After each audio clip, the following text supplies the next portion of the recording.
And hello everybody, welcome back to the channel. Before we do get into today's video, as always, make sure you do drop a like on this video and subscribe to the channel for more Celtic content. So thankfully the international break has now come to an end. Celtic are back in action this Sunday as we take on Livingston away from home in the league. Looking forward to that game. It's been a very boring international break again. I'm not a massive fan of international friendlies, and in particular this one that breaks up in March where the players go off to their respective countries to play friendly matches. I mean, if you look at Celtic's situation, we're in a very tight title race with Rangers, and it can break up momentum a little bit. So hopefully something in the future can change with this international friendly. If not cancelling it, maybe just play one on the weekend so the players can then return early on, maybe on a Sunday or on the Monday, and then return and get prepared for the next game in hand. Of course, we played 2 matches in these international breaks, which is a little bit frustrating. But that's not really the point of today's video to whinge about that. We have got a lot to discuss and big Celtic news to discuss ahead of our SPL return. So we'll go through that towards the end of this video. But I want to start by going over the Brendan Rodgers situation because, of course, it was announced yesterday that he will not miss the Rangers game. He will be available on the touchline for that match, which, of course, is a massive boost for us. So on Sunday, we take on Livingston, and a week later, we have the derby game against Rangers, which could be a title decider. Of course, we've got 2 more derbies against Rangers before the end of the season. And ideally we want to win both of those because we are sitting top of the table right now, but Rangers do have a game in hand over us as well. So there's that to bear in mind.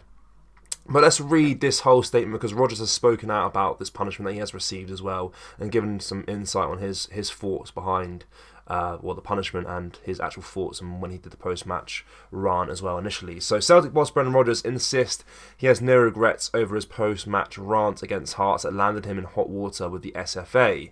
Rodgers was hit with a 1-game ban, with 1 suspended for a breach of SFA Disciplinary Rule 72 following the defeat at Tynecastle, as he called out referee Don Robertson and John Beaton in the VAR room for controversial decisions to send off Yang and award a penalty to the Jambos following a handball from Iwata.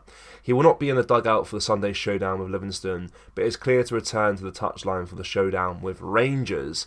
Speaking on the punishment dished out by the Hampden Beaks for the first time, the Celtic boss said, "We are obviously disappointed, but we respect the decision. My thanks go to the club for their unwavering support, but we respect our punishment and we move on."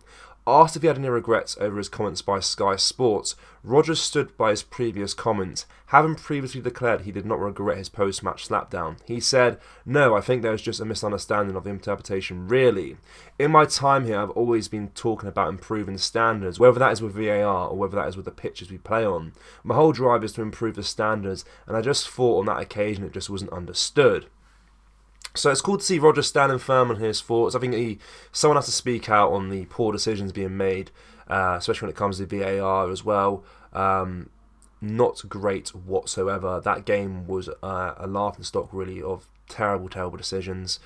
And it's good to see Rodgers' goal really isn't to obviously slag off the officiating in the league, but more so shed light on the poor standards that we have in Scotland compared to other top leagues around the world.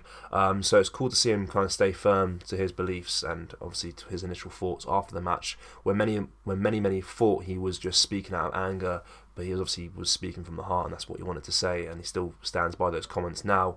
But of course, the big news from that, the big thing to take away from that is that he's available for the game against Rangers, of course, which is a massive, massive boost.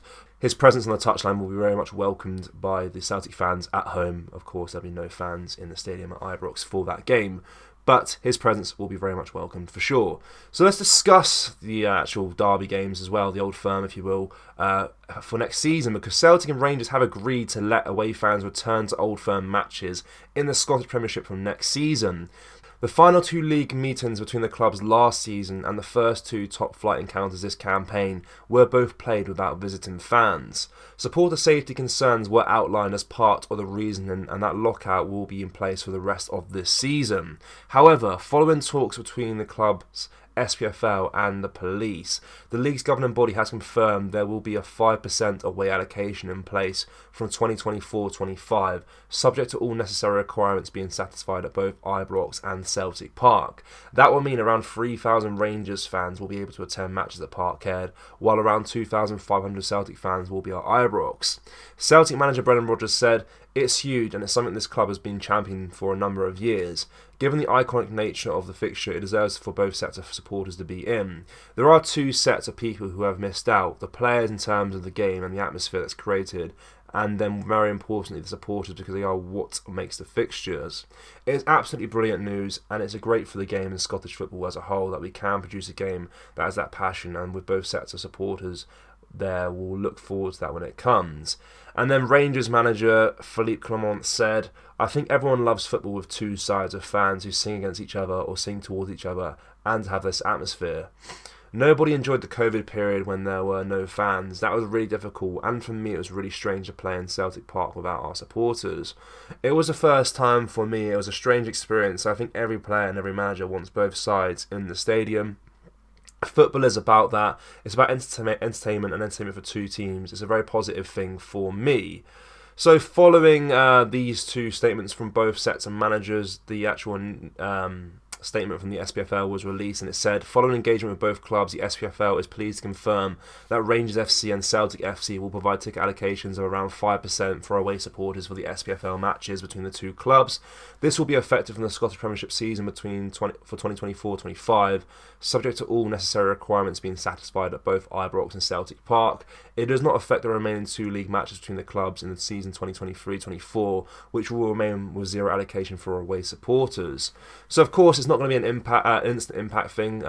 The one happening next week, we'll still have no Celtic fans at Ibrox for that, and then vice versa, no Rangers fans at Celtic Park for that. But definitely a step in the right direction for next season, and of course the fans are what make this fixture, in my opinion, obviously maybe the best atmosphere you ever see in world football between the Celtic and Rangers fans when they are going head to head at both stadiums, to be completely honest with you.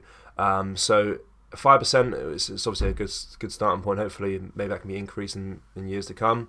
Who knows? But definitely good news here, and definitely will recreate that magical feeling when you are playing your rival from a Rangers or Celtic point of view as well. And I think obviously it's cool to see, obviously Rodgers wants this to happen, Clement wants this to happen as well. Both managers want away fans to be in the stadium and to get the real experience of the Old Firm and the Derby Day between the two clubs. So definitely a brilliant news there for this game for next season. So as always, I want to know your thoughts on everything we discussed in today's video. Of course, write down below your score predictions for the weekend's fixture against Livingston. I'm going to go for a 3-0 win, I think. 3-0 to Celtic for that one. And looking forward to the team being back in action for sure.